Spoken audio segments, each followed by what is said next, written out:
Bom, pessoal, tudo bem? Vamos fazer uma aula aqui de estrutura cristalina, tá? Na disciplina de Física do Estado Sólido, ou Estado Sólido para os mais acostumados, né? É, então, nessa aula eu vou falar o básico sobre o que vem a ser materiais cristalinos, e aí, a partir disso, a gente vai desenvolver as ideias aqui da Física do Estado Sólido, tá? Então, por exemplo, eu representei aqui nessa imagem inicial, né, que tem algo que todo mundo gostaria de ter, mas não necessariamente tem, que é um diamante, né? E aqui do lado eu representei qual que é a estrutura cristalina dele, né? Como a gente sabe, diamante é formado por carbono, e se a gente fizer conseguisse, né, ter uma visão microscópica de como esses átomos de carbono eles se distribuem no diamante, a gente veria algo similar a isso, tá?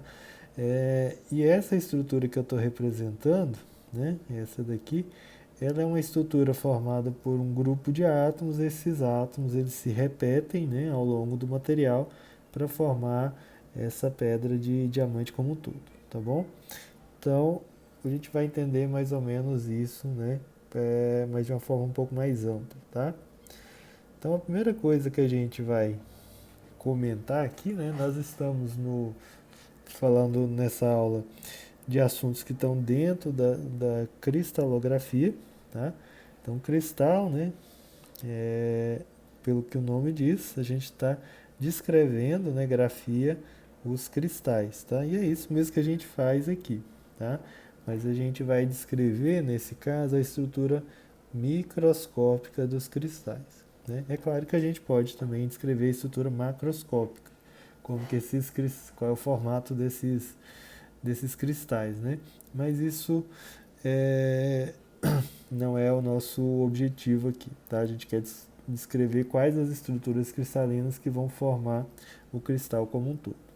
Então a gente vai definir aqui o que vem a ser um cristal, né? E aí eu vou falar um pouco de alguns tipos de materiais, né, que apesar de sólidos, né, não são cristais, não são materiais cristalinos, tá bom?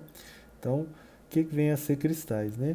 Os cristais eles são formados por arranjos periódicos de átomos ou grupos de átomos, tá? Então esse aspecto aqui é importante, é periódico, ou seja, é algo que se repete. Então a gente vai ter uma estrutura mínima e essa estrutura mínima ela vai se repetir e quase que infinitamente, né, para formar o nosso cristal, tá? Então tem esse aspecto. O segundo aspecto também é que os cristais eles são formados por átomos em um ordenamento de longo alcance. O que vem a ser isso, né? Isso vai ficar mais claro quando a gente falar do vidro, tá? Que não é um cristal, mas esse ordenamento de longo alcance significa que essa simetria do cristal ela vai se replicar, né, para pontos distantes do ponto que a gente está observando, né? Então significa que esse tipo de ordenamento atômico ele vai ser replicado várias e várias vezes dentro do material, tá? Então é formado por um ordenamento de longo alcance. Então aqui eu mostro para a gente começar falando também do que são sólidos que não são cristalinos. Aqui é um exemplo do que não é cristalino, tá bom? Então eu tenho do lado esquerdo isso que é a representação da estrutura cristalina do quartzo, tá? Que é um óxido de silício, que é o SiO2, mas ele é um cristal, tá? Por que ele é um cristal? Porque esses átomos de silício, que é o vermelhinho, e oxigênio, que é o azul, né? Eles têm sempre a mesma configuração, tá vendo? Essa configuração ela se repete aqui, aqui, por aí vai, né? E se a gente observar também essa configuração aqui, que é similar a uma estrela, ela também vai se repetindo. E ela sempre repete da mesma forma, tá? Então isso é um cristal. Mas o caso do vidro, né? O vidro ele é aparentemente sólido, ele é transparente à luz, né? Mas ele não chega a se constituir um cristal, tá? Então, qual que é a diferença do vidro, né, que também é um SiO2, para o quartzo? Reparem que a estrutura cristalina do vidro, ela não é tão bem ordenada quanto a do quartzo, tá? A estrutura do vidro parece que você pegou a estrutura do quartzo e deu uma bagunçada nela, né? Então, se a gente reparar, por exemplo, esse pedacinho aqui, ele tem um certo ordenamento, mas se eu olhar o vizinho dele, vamos fazer de outra cor, se eu olhar o vizinho dele aqui, ou então o outro grupo de vizinhos, a gente vai ver que não se repete. São similares, mas não se repetem, tá bom? Então a gente fala aqui nesse caso, né, que a gente está falando de um cristal ou de um material amorfo, tá? Aí aqui eu tenho um outro exemplo de algo que não chega a ser, que é sólido, né? Que pode ser sólido na verdade, mas não é cristal, que é o caso dos polímeros, né? Polímeros são plásticos, tá? Então o nome vem porque é formado por são moléculas grandes, né? Por isso o poli, né? E ela é formada por uma sucessão de partes menores dessas moléculas, né? São os monômeros. Mas esse material, que muitas vezes é sólido, né? Se pegar, por exemplo, o plástico de que é feito o seu computador, por exemplo, aparentemente ele é rígido, né? Mas a gente não tem aí uma estrutura cristalina. Porque se a gente observar como esses átomos dessas moléculas de polímeros se distribuem, a gente vai ver algo tão desordenado quanto isso aqui, né? Então se eu pego um pedacinho aqui, ele não vai se repetir aqui do lado, por exemplo, que é diferente daqui, daqui, daqui e por aí vai, tá? Então aí a gente está falando de um material também que não é cristalino, que é o caso dos plásticos. Outros materiais que também não são cristalinos que eu trouxe aqui uma representação, né? O caso da celulose, madeira, né? Então tem aqui uma representação da celulose. A gente observa que é formado por carbonos, né, oxigênios, hidrogênios e por aí vai. Mas a gente observa que não existe uma ordem aqui, né? Pelo menos uma ordem que se repita. Por exemplo, esse pedacinho aqui ele não se repete aqui, que não se repete aqui, né? Então, a inexistência dessa ordem de longo alcance faz com que a celulose ou a madeira, apesar de sólida, ela não é um sólido cristalino, tá bom? E aí a gente comenta aqui também alguns pontos importantes que são importantes para a gente, talvez mais até pela nomenclatura que vai aparecer quando a gente vai fazendo outros estudos, do que propriamente por serem conceitos que são indispensáveis para a gente. Tá? São mais importantes para a gente entender a linguagem daquilo que a gente está trabalhando, tá certo? Então, olha só. O primeiro conceito é o conceito de rede, tá? Que em inglês, como a gente lê muitos termos em inglês, vai aparecer como lattice, tá? Estou colocando aqui quase sempre os termos em português e inglês. O que vem a ser essa rede, né? Ele é um ordenamento regular infinito de pontos geométricos no espaço. Então aqui abaixo eu coloquei algo que seria uma rede, tá? Que são um ordenamento de pontos. A gente precisa entender isso agora, que a rede ela vai ser uma estrutura matemática, tá? Como se fosse onde a gente pudesse colocar os nossos átomos. A gente não está falando ainda que esses pontinhos pretos que estão desenhados aqui abaixo são átomos, tá? Mas são locais em que a gente pode colocar um átomo ou um grupo de átomos, tá certo? Então ela é uma estrutura matemática do espaço que a gente utiliza, né, como se fosse uma rede mesmo, que em cada pontinho dela eu pudesse prender um átomo ali, tá? Então essa vem a ser a rede. Por exemplo, eu desenhei uma rede aqui, né? Eu não desenhei, eu só peguei do livro, né, do livro do Kittel, tá? Então eu tenho aqui muitos pontos, que são esses pontos pretos, né? E aí esses pontos pretos, eles têm a mesma, eles se repetem no espaço, né? Então reparem que eles não formam um ângulo de 90 graus aqui, ó. Esse ângulo aqui não é 90 graus, tá? é um ângulo diferente de 90, tá certo?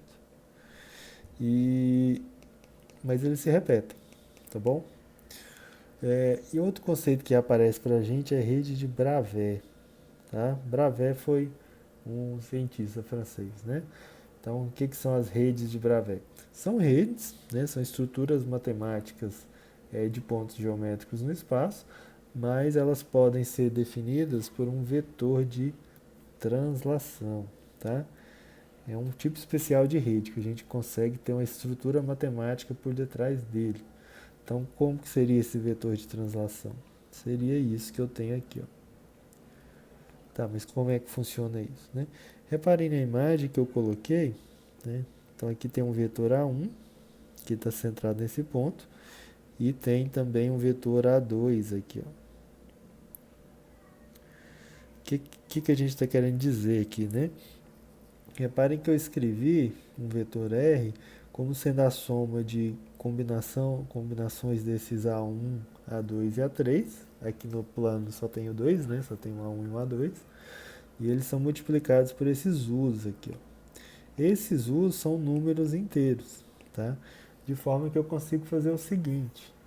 Então, por exemplo, se o U aqui, o primeiro for 1, esse for 1, e eu não estiver trabalhando com esse por enquanto, porque eu estou vendo só no plano, que seria esse desenho aqui, tá? Vamos esquecer esse aqui por enquanto.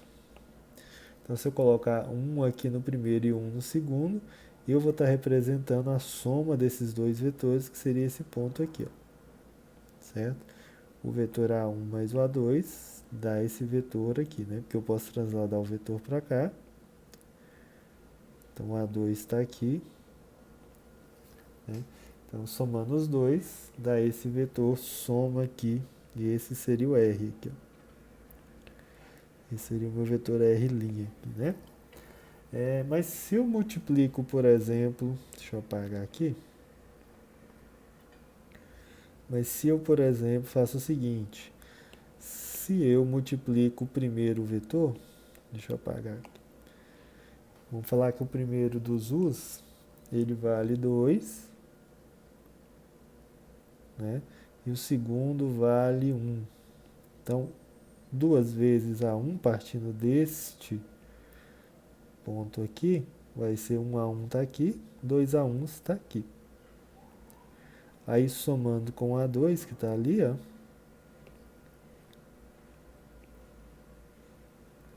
Então vou ter essa soma aqui e o vetor resultante,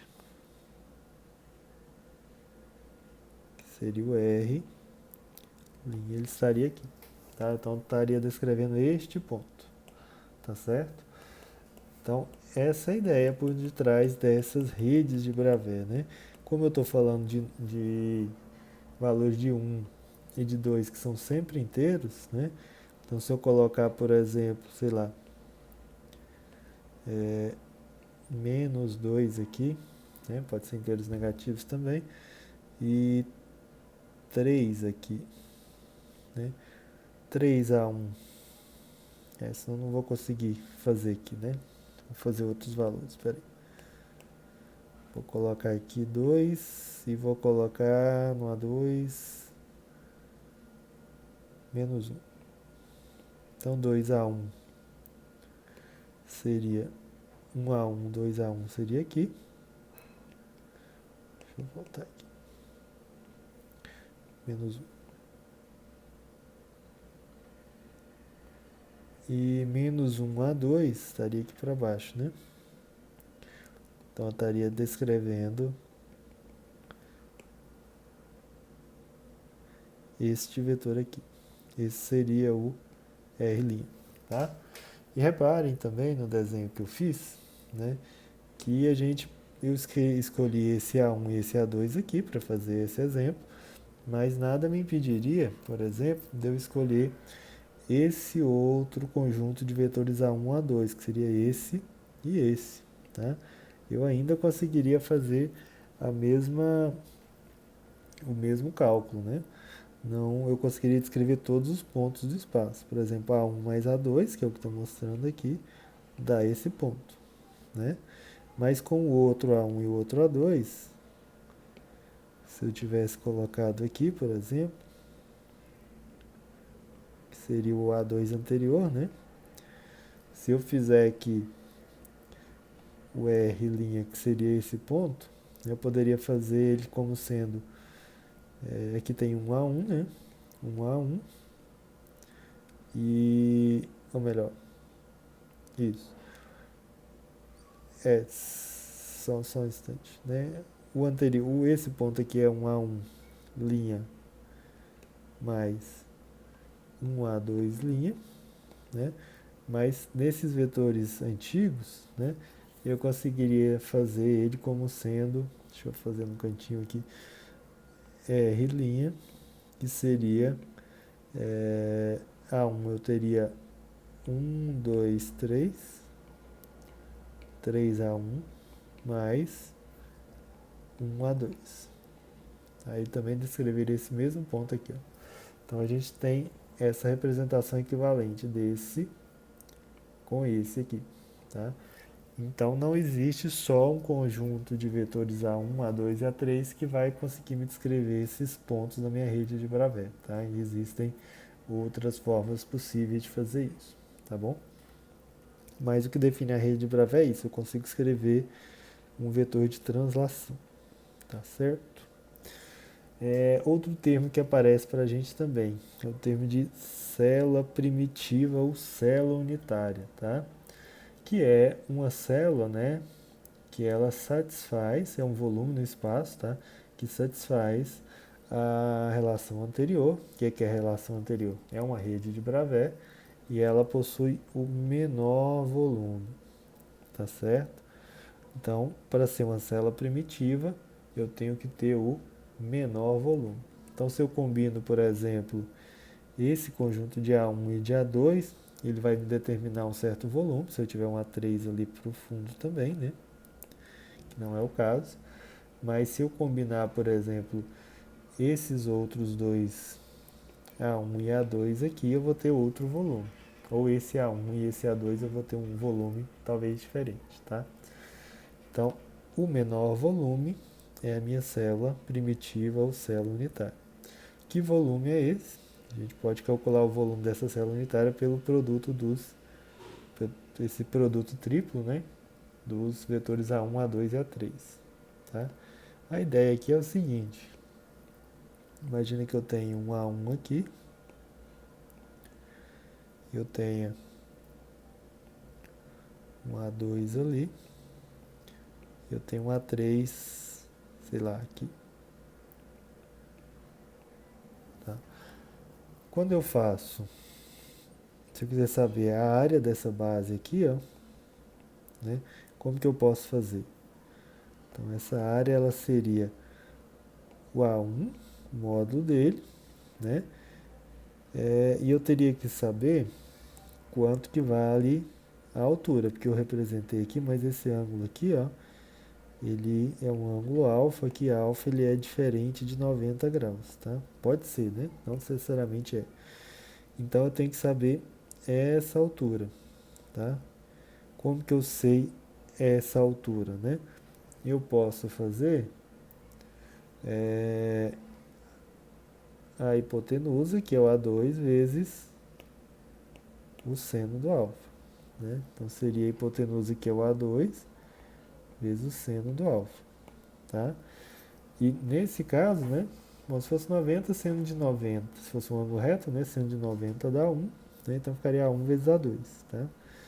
Mas eu posso representar isso como sendo um vetor A, que seria o produto vetorial do A1 com o A2, né, porque o seno aparece aqui dentro do produto vetorial, e esse vetor A, deixa eu escolher uma cor para ele, pode ser verde, ele é perpendicular aos dois primeiros, né? Então vou desenhar ele bem aqui, ó.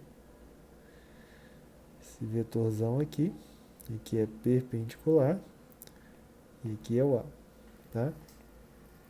Só que esses vetores, né, eles vão determinar também o volume, tá? E o volume seria algo assim, deixa eu apagar o A2 do meio.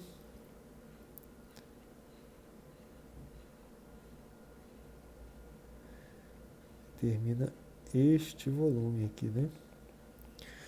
Como que eu sei o volume? Eu tenho a área da base, que seria o módulo disso, né? E eu tenho que multiplicar pela altura. A altura aqui nesse caso seria, eu posso pegar como sendo essa projeção aqui, ó, né? Se esse ângulo aqui for, sei lá, um beta, né? O ângulo entre o A3 e o A é exatamente beta. Como eu quero essa projeção lateral, isso é exatamente o cosseno, né? Então, esse H que eu desenhei, ele é A3 cosseno do beta, né? Então, A3 cosseno do beta. Então, o que acontece? E quando eu faço... então, para eu saber o volume, né? Tem que multiplicar pelo H. Então, o volume dessa célula seria o módulo do A, né? Vezes A3 cosseno do beta. Só que módulo do A vezes o A3 vezes cosseno do beta é exatamente o produto escalar entre o A3, A1 com o A2. Tá? Então eu posso escrever isso assim. Então esse seria o volume dessa célula unitária. Tá? Por isso que aparece algo assim.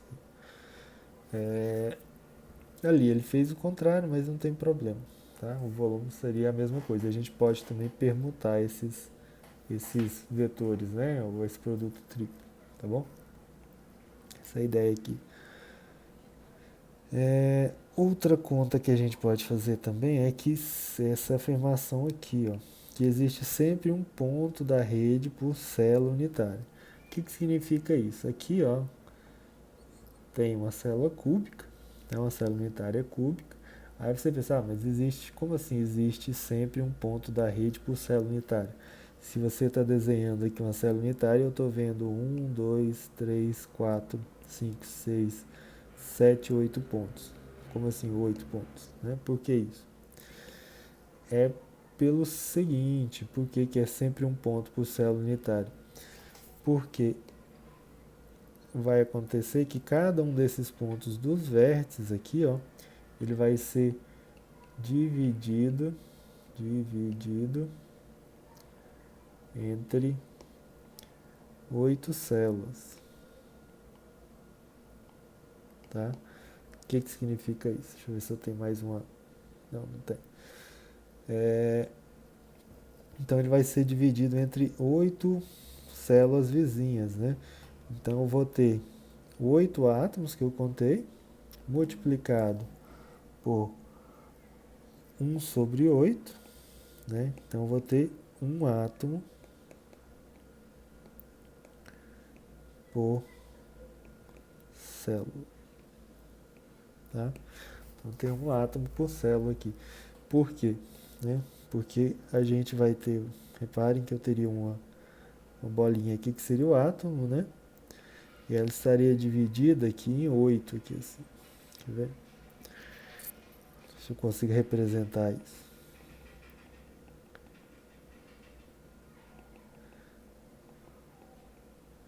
É difícil de representar, mas este pedacinho aqui, vamos ver se eu faço de outra cor.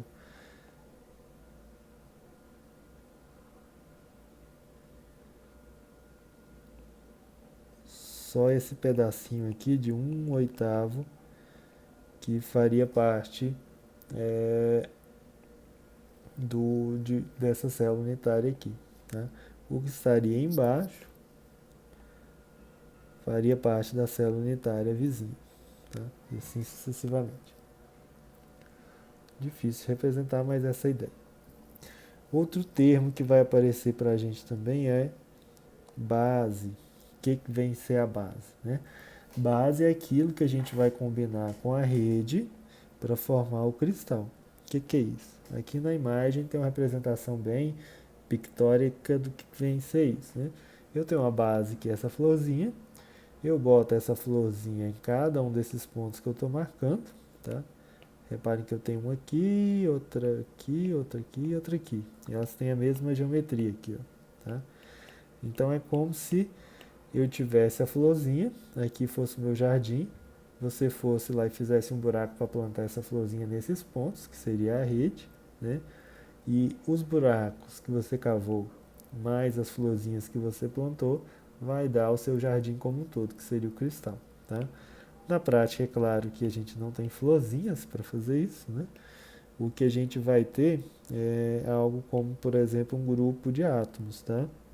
Então, lembrando que a rede ela não necessariamente é um átomo, mas imagine que eu bote sempre um vermelho aqui assim, vou botar nesses aqui para vocês entenderem a ideia, né? E eu bote sempre um azulzinho pequeno, aqui é um quarto da diagonal, um quarto da diagonal, quarta diagonal e assim vai, tá? Então, esses pontos, né, só os pontos pretos são a rede e os átomos vermelhinhos com os átomos azulzinhos vão formar a base, tá? Essa base que se repete nos pontos da rede para formar o cristal, tá bom? Aí, que mais que a gente vai tratar aqui, né? Aí você pode pensar, mas existem infinitas formas de você distribuir esses átomos no espaço para formar o cristal. Não, não são infinitas, tá? São menos que infinitas. São 14 formas distintas que são as redes de Bravais, tá? Então, por exemplo, quais são essas redes de Bravais, né? Que a gente vai colocar para fazer a formação do cristal. Então a gente tem 1, 2, 3, 4, 5, 6, 7, 8, 9, 10, 11, 12, 13, 14 redes, tá bom? Então são 14 redes de Bravais, né? São 14 redes, tá? E existem aqui, né? 1, 2, 3, 4, 5, 6, 7 sistemas, tá?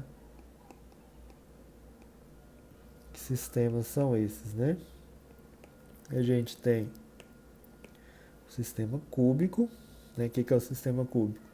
Os lados são iguais, né? Todos os lados são iguais, e os ângulos aqui são ângulos de 90 graus, todos os ângulos são de 90 graus aqui.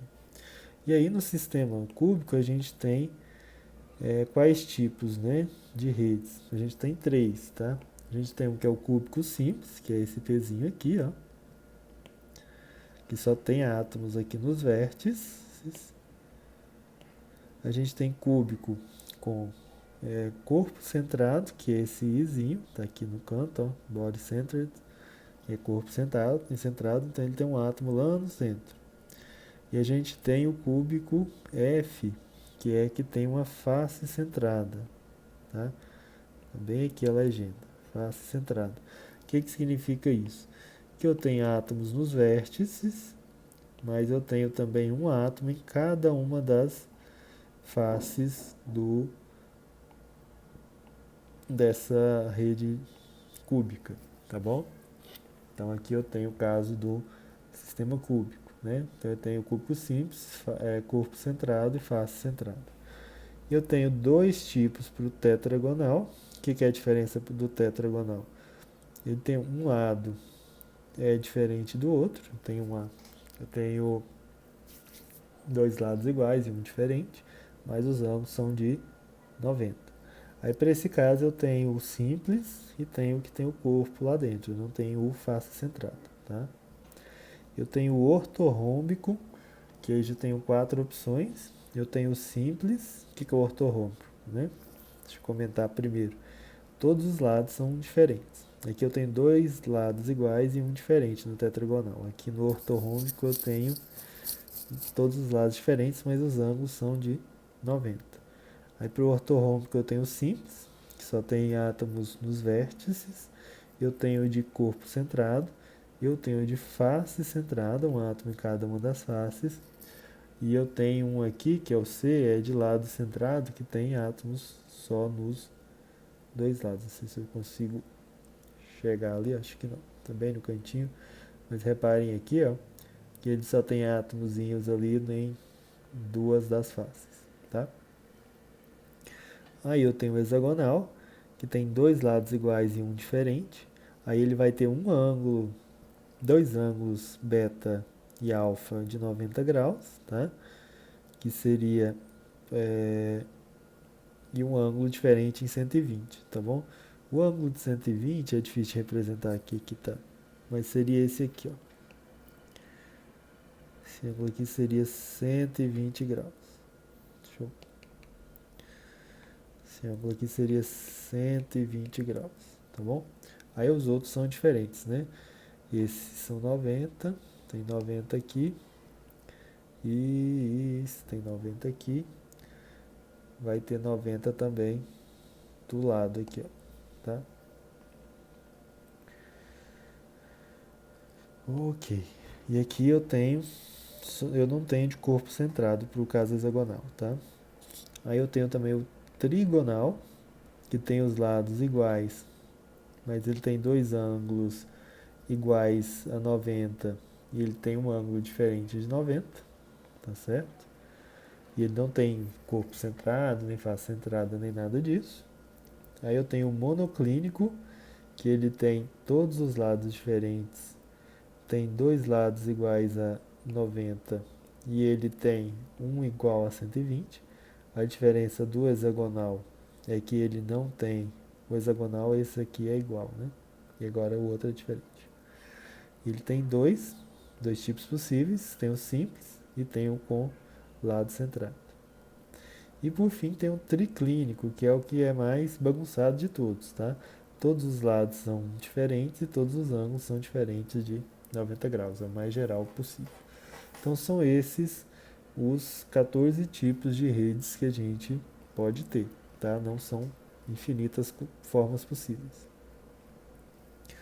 O que mais que a gente pode comentar? A gente comentando aqui o caso da célula primitiva, né? É a cúbica de corpo centrado, né? Então ela é isso aqui que eu acabei de comentar para vocês, tá? Ela é cúbica, só ampliando, né? E tem um átomo lá no centro, cúbica de corpo centrado, tá? Que mais?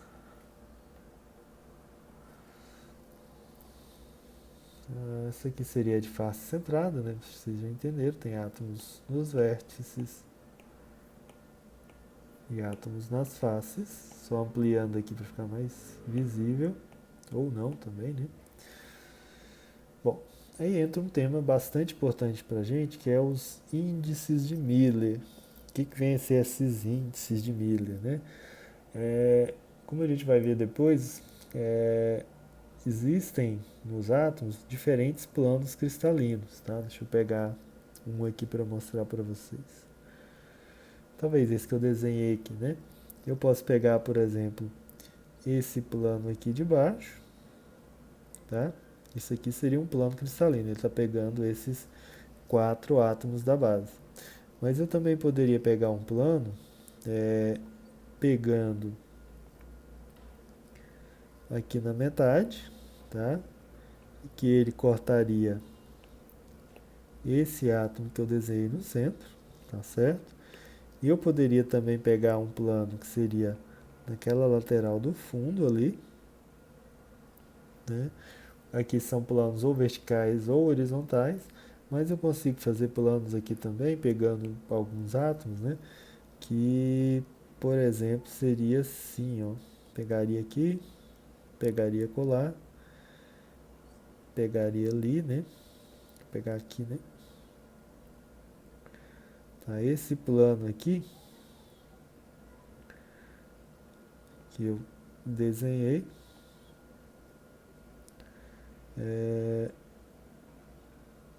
então ele vai pegar aqueles átomos ali, tá? Então eu consigo desenhar diferentes planos aqui nessas estruturas cristalinas e cada um desses planos vai cruzar diferentes tipos de átomos.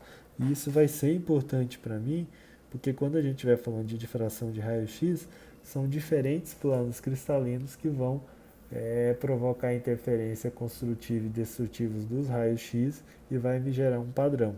Tá? Então eu preciso de alguma forma descrever esses planos cristalinos. E a gente faz essa descrição utilizando os índices de Miller, que são na verdade 3 números dentro aqui de um colchete, tá? Que vai me dizer que conjunto de planos é esse, tá bom? Como é que a gente faz para determinar esses índices, né?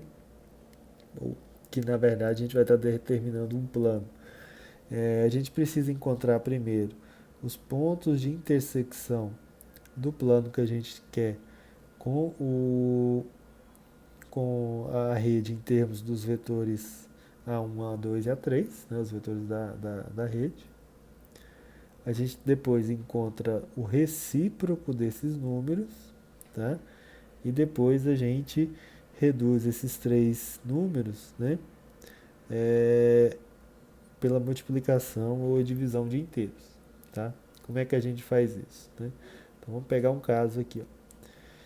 Vamos supor, né, que o vetor, aqui ele está tapando, né? Mas aqui o A1, vamos supor que o A1 está aqui, o A2 está aqui e eu tenho um A3 ali, ó. E eu estou querendo escrever esse plano que cruza aqui bem no A1, tá bom? Como é que a gente faz isso? A gente escreve os 3 números, né? Vamos voltar aqui para a gente ver quantos pontos de intersecção com esses vetores, tá? Então esse plano ele intercepta o vetor A1 em 100% de A1, então a gente coloca aqui a fração 1, tá? 100%, mas no caso do A2 e do A3 ele não intercepta, ou intercepta no infinito, digamos assim.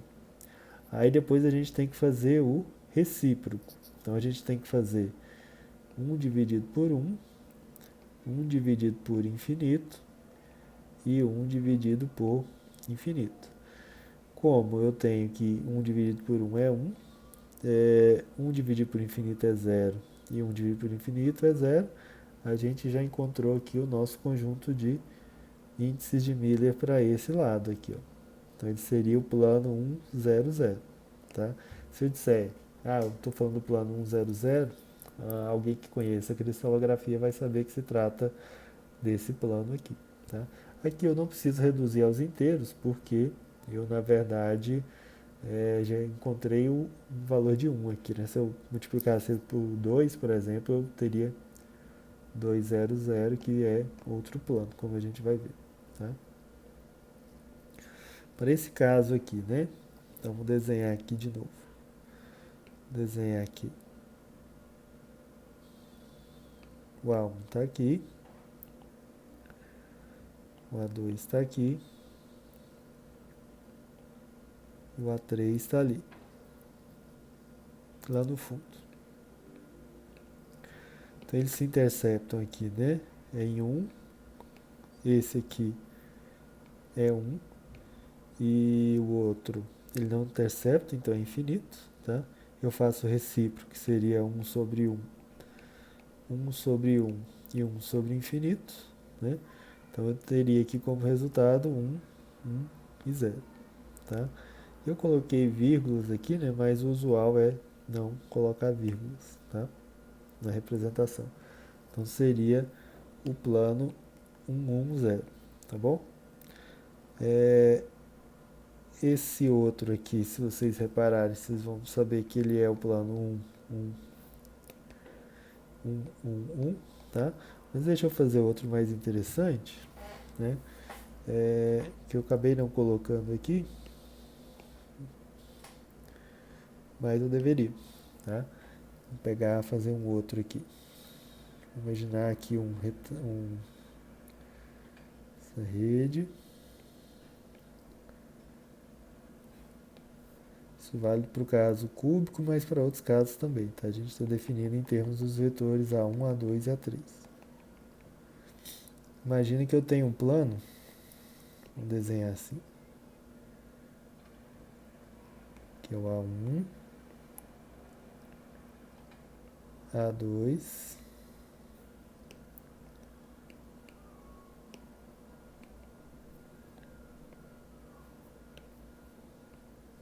né? E o A3. Imagina que eu tenho um plano que ele pegue aqui na 1/3 do A1, tá? Vamos colocar aqui na metade. E vamos pegar aqui, sei lá, pegar 1/4 ali. Então tem esse plano aqui, ó. Aqui, vamos pegar 1/3. Aqui vamos pegar 1/2. E aqui vou pegar 1/4, tá? Então a intersecção com o A1 é 1/3. Com o A2 seria 1/4. E com o A3 seria 1/2, certo? Eu tenho que fazer o recíproco, né? Então vai ficar, o recíproco do primeiro é 3, do segundo é 4 e do outro é 2, tá certo? Então eu teria que, nesse caso aqui, multiplicar por algum número, né? Em que eu reduzisse esse aqui a, como ele fala lá atrás, né? Aos menores inteiros possíveis. Então reduza a 3 inteiros tendo a mesma razão, né? Então nesse caso aqui, eu também não consigo reduzir, né? Porque, na verdade, eu tenho aqui 3, 4 e 2, eu não tenho como dividir e ter um inteiro aqui para eles, né? Mas vamos fazer algo mais interessante. Deixa eu voltar e fazer nesse caso aqui, para a gente encontrar um que eu possa trabalhar isso que eu estou comentando. Tá? Deixa eu apagar esse caso aqui, vocês já viram. Algum que eu tenha algum número para multiplicar.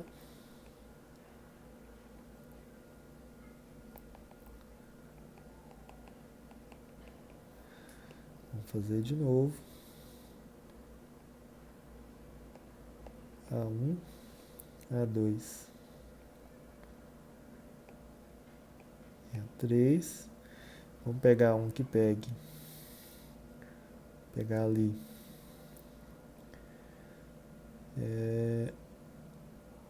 1/2 e não corte no A2, por exemplo. Seja esse plano ali. Imaginar que aqui seja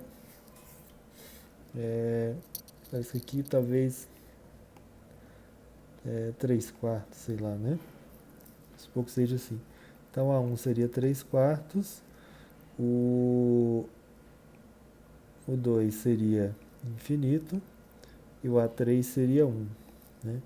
Se eu fizer o recíproco, o que eu vou ter? Eu vou ter 4/3, 0 e 1, né? Então o que eu teria para fazer aqui? Eu teria que multiplicar por quanto aqui? Eu teria que multiplicar por 3, né?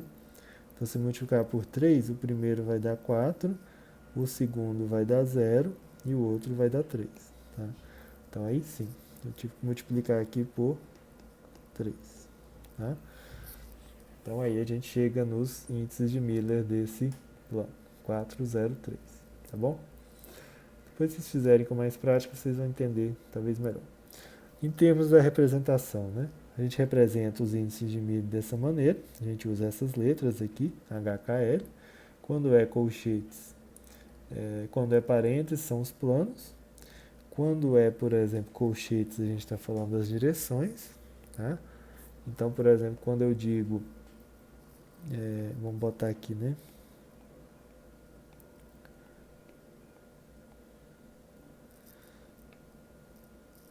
Para fazer mais bonito.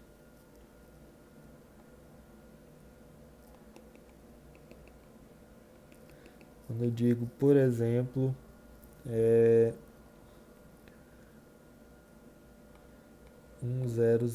né? Quando é colchetes assim, eu estou falando do eixo do A1, que seria apontando para essa direção aqui, tá? Isso aqui seria 100, né? Se eu colocar aqui a direção 1, 1, 1, né? Seria apontando considerando um para esse, um para esse, um para esse, e ele estaria apontando para cá, aqui, para a diagonal, tá? Então aqui seria esse caso, tá bom? E quando eu coloco esse traço em cima do número, eu estou pegando, na verdade, um número negativo, tá? Então, por exemplo, eu teria, aqui está a rede, ficou muito torto.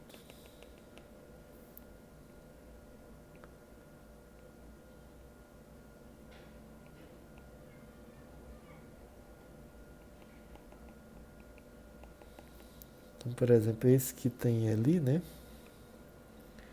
Significa que eu estou pegando no primeiro, ao invés de eu pegar um aqui, eu vou pegar lá no fundo, aqui, ó, bem na de trás, tá? Então ele passaria menos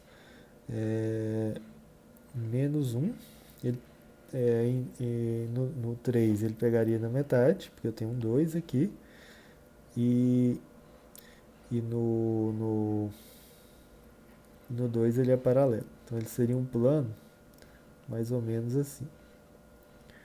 Ele vem aqui, ele vai lá, ele vem ali, ele estaria aqui, ó.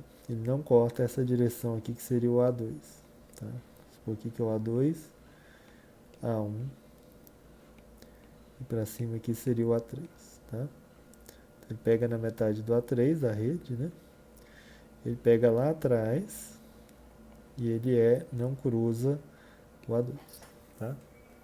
Difícil de representar, mas a ideia é essa. Bom, algumas estruturas cristalinas importantes, né? O material que a gente vai fazer algumas contas para ele depois é o cloreto de sódio, que é o NaCl, vulgo sal de cozinha, né? Então, o sal de cozinha, ele o que ele tem de especial, né? Ele tem essa estrutura que a gente está vendo. Então, ela é uma rede cúbica de face centrada. Então, reparem que eu tenho vermelhinho, azul, verde, né? Os vértices, né? Todos em verdinho. O verdinho a gente pode pensar que é o sódio, tá? Ou cloro, tanto faz, é simétrico. E a gente tem um átomo verdinho em cada uma das faces, tá? Então, se tem átomos nas faces, são uma rede cúbica de face centrada, tá? Rede cúbica de face centrada. A gente tem a base formada por sódio, deixa eu apagar aqui, e cloro, né? Então, o que acontece? E esses átomos de sódio e cloro, eles estão separados pela metade da diagonal do cubo. Então, para isso, a diagonal do cubo estaria ligando aqui até ali, né? Então, a base seria esse átomo aqui de sódio, por exemplo, e esse átomo aqui, ó, de cloro, que está lá no centro, tá? Então, essa é a base do nosso material, tá bom? E aqui, se a gente for fazer a conta, eu não vou fazer porque vai consumir um tempo precioso da aula, mas tem 4 unidades de NaCl por essa estrutura que eu estou representando, tá? Então tem esses átomos, aqui a gente talvez vale a pena fazer, né? Então eu tenho 8 átomos nas faces, cada um contribuindo com 1 sobre 8, isso dá um átomo. E eu tenho também, que mais? Eu tenho esses átomos das faces, né? Então eu tenho 6 faces, né? Cada átomo das faces contribui a metade, tá? Porque a metade dele contribui para a rede do lado. Então eu tenho 6 vezes 1 sobre 2. Opa, 1 sobre 2.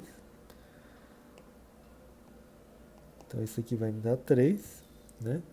E eu tenho também, esses aí são os das faces, né? E eu tenho também, olha só, eu tenho esses átomozinhos aqui, né? Cada um deles vai me contribuir por 1/4, tá? Ele é dividido por 4 das células que estão aqui do lado, né? Então eu tenho 1, 2, 3, 4, 5, aquele ali está no centro, 6, 7, 8, 9, 10, 11. Acho que está faltando um que está escondido. 1, 2, 3, 4. 1, 2, tem um aqui atrás, né? Tem 4 ali na base. E eu tenho mais 1, 2, 3, 4. Então são 12, cada um contribuindo por 1/4. Né? Cada um contribuindo por 1/4, então eu tenho aqui mais 3. Tá certo? E eu ainda tenho mais o átomo que está no centro, né? Que na minha representação deve ser esse aqui, ó. Então eu tenho mais um dele, ele contribui como um, né? Como um todo. Então eu vou ter um aqui. Então aqui eu tenho 4, né? E aqui eu tenho mais 4. Então eu tenho 8 átomos aqui, né? Então são 8 átomos, né? Como o NaCl são 2 átomos, né? Um Na e um Cl, né? Então dividir aqui por 4 eu vou ter 2, né? Então são 2 átomos. Tá? Mas o importante é isso, os átomos que estão nos vértices contribuem com 1/8, os átomos que estão aqui nas arestas contribuem com 1/4 e os que estão nas faces contribuem com metade. Tá bom? Outra estrutura que aparece também para a gente é a estrutura do diamante ou do silício, que é essa daqui, ó. Tá? Ela é uma estrutura também cúbica de face centrada, tá? FCC. Então tem átomos aqui nos vértices, né? E tem átomos também nas faces, que são esses aqui, tá? E além desses átomos, ainda temos esses aqui nas diagonais, temos mais um aqui, um acoli, outro aqui, e cadê o outro? Aqui, né? A gente tem mais 4 átomos, tá? Então esses átomos eles estão completamente dentro da célula unitária. Então o que a gente tem? A gente vai ter a base desse material formado por esse átomo aqui, por exemplo, e esse outro átomo ali. Ó. Esse átomo em amarelo, né, a posição dele em relação à altura em termos de coordenadas, é 1/4, 1/4, 1/4. E a gente tem isso aqui, e a gente teria outro átomo que estaria em 0, 0, 0. Tá? Então essas aqui seriam as coordenadas desses átomos. Eu teria, sei lá, tem um silício aqui, se for o caso do silício, e outro silício ali. Tá bom? Então eu estou descrevendo esses dois átomos aqui que vão formar a base do meu cristal. Tá bom? Deixa eu apagar essa bagunça. Que mais? Então, que mais também a gente tem, se a gente for contar a quantidade de átomos que a gente tem por célula unitária, a gente tem 8 nos vértices vezes 1/8, que dá 1. A gente tem mais os das faces, né? São 6 faces, cada um contribui com a metade, então 6 vezes 1/2, que vai dar 3. E a gente ainda tem mais esses 4 átomos aqui completamente dentro, né? Então, que vão contribuir com 100%. Então, 4 vezes 1, que dá 4. Então, a gente tem aqui 8 átomos por célula unitária.